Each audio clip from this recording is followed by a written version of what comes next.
Allez, on se sèche, on enfourche le vélo et comme promis, nous rejoignons Freddy Vetto en direct depuis Bressuire, ville départ de ce 31e Tour du Poitou-Charentes. Bonsoir Freddy.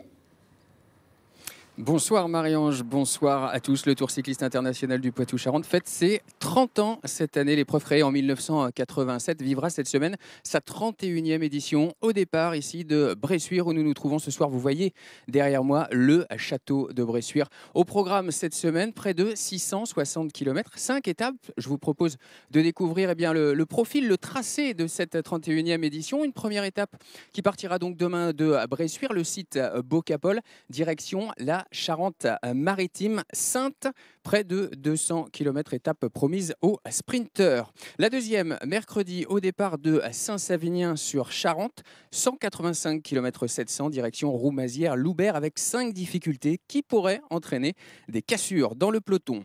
Jeudi, une demi-étape, le matin, 94 km 700, entre Vouillé et Neuville-de-Poitou, dans la Vienne, avec 1600 mètres de chemin en pierre. C'est à 15 km de l'arrivée. C'est la particularité de cette édition. L'après-midi, le contre-la-montre, souvent décisif, 20 km 600 entre Mirebeau et Neuville-de-Poitou, avant la dernière étape, vendredi, la 5e entre Roumazières-Loubert en Charente et Poitiers, 157 km 800. Je vous l'ai dit, la particularité de cette épreuve, ce sont ces chemins en pierre. Jeudi matin, à mes côtés, le directeur de l'épreuve, Alain Clouet. Bonsoir. Bonsoir. Pourquoi avoir créé cette particularité cette année, ces chemins en pierre? Mais essayer de créer un peu de dynamique, puisque lors de cette étape qui est prévue avec une arrivée directe, on voulait essayer, dans la mesure du possible, d'éviter ces sprints, puisque malheureusement, chaque année, ça se termine au sprint. Alors, on a envisagé, on a pensé, il y avait la possibilité du côté de Vendeuve de créer ces deux passages dans le chemin, un de 1100 mètres, l'autre de 500 mètres, à 14 km de l'arrivée. Si ces chemins permettent d'étirer, derrière, il y a une grande ligne droite. S'il y a un peu de vent, ça permettra peut-être d'avoir véritablement une cassure. De créer une différence avant le contre-la-montre de l'après-midi. On verra si les spécialistes sont au rendez-vous. Ils sont nombreux cette année. Nombreux sont les favoris. Alain Clouet, je vous propose de les découvrir en images. Recordman de victoire finale, étonnant du titre, Sylvain Chavanel est une nouvelle fois le favori du Tour Poitou-Charentes. Le récent champion de France de l'américaine tentera d'inscrire une 5e fois son nom au palmarès de cette épreuve trentenaire.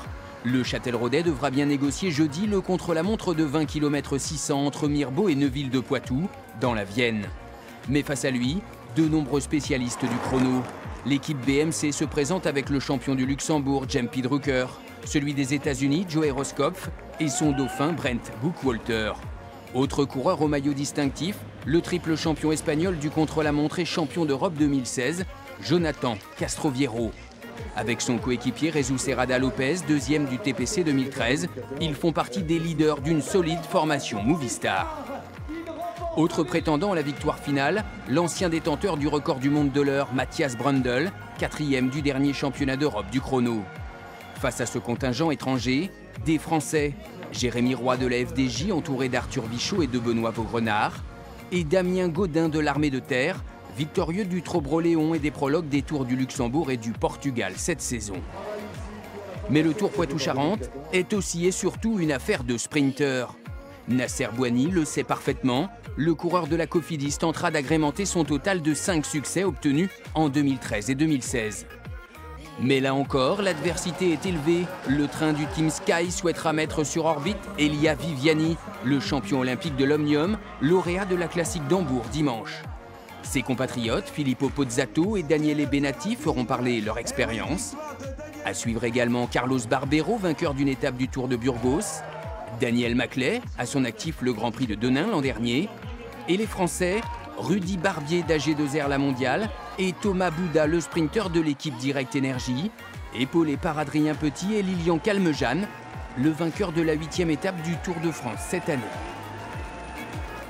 141 coureurs, 18 équipes dont 6 du World Tour, le plus haut niveau mondial. Alain Clouet, comment imaginez-vous la course? Sylvain Chavanel a de la concurrence cette année encore. Absolument. Et je crois qu'il le reconnaît lui-même que ça va être difficile véritablement, puisque il y a là un bon nombre de garçons capables dans le contre-la-montre. Et attention, ce contre-la-montre n'a aucune difficulté. Il est long de 20 km 600, c'est assez court. Et là, ce sera pour les spécialistes. Ça va être véritablement pour les spécialistes. Et puis un duel de sprinteurs annoncé avec encore une nouvelle fois de grands noms. Oui, absolument, puisque du côté des Français, il n'y a pas de problème. Nasser Bouhanni va essayer de table, mais surtout la présence d'Elia Viviani, le champion olympique, qui hier, sur les routes d'Hambourg, a remporté l'épreuve de World Tour. Donc sa présence ici, pour nous, est très satisfaisante. Vous parliez de Nasser Bouhanni, il est déjà arrivé. Certains coureurs sont déjà dans leur hôtel. Certains ont même bien profité de la journée pour faire quelques tours de roue. Patricia Perrin, Julien Delage et Cédric Cottaz les ont rencontrés. Regardez. Pas le temps d'enlever les autocollants. Le mois d'août pour les équipes cyclistes, c'est un peu comme un contre-la-montre. Première arrivée, les mécanos. Ceux-là débarquent de Limoges, d'autres de Hambourg. Dans quelques heures, tous les vélos doivent être prêts. Un peu de préparation sur les vélos de course, sur les vélos de rechange. On a aussi un contre-la-montre sur le Poitou-Charentes. Donc là, pour 8 coureurs, ça nous fait 24 vélos à vérifier, à peaufiner. Donc toujours un peu de travail. Ouais. À peine le temps de le dire, et les bus des coureurs sont déjà là. Brice Feuillu, 16e du Tour de France, arrive tout droit de la Côte d'Azur. Ça va? Oui. Ouais. Et toi? L'équipe là est partie aussi sur la Belgique en même temps. Il y avait le Tour du Limousin la semaine dernière. Il y a 2 semaines le Tour de l'Ain. Donc oui, c'est vrai qu'il y a de quoi faire et on ne s'ennuie pas finalement après le Tour de France. Même ambiance près de Niort pour la Cofidis et son leader, le sprinter Nasser Bouhanni. Cette année, la concurrence s'annonce moins rude, à moins que. S'il y a peu de sprinters, ça veut dire que les autres équipes n'auront pas forcément envie que ça arrive au sprint. Et donc plutôt l'envie que ça arrive échappé, quoi. Donc à nous d'être bons, et puis c'est sûr que la course, il va falloir qu'on la prenne à notre compte.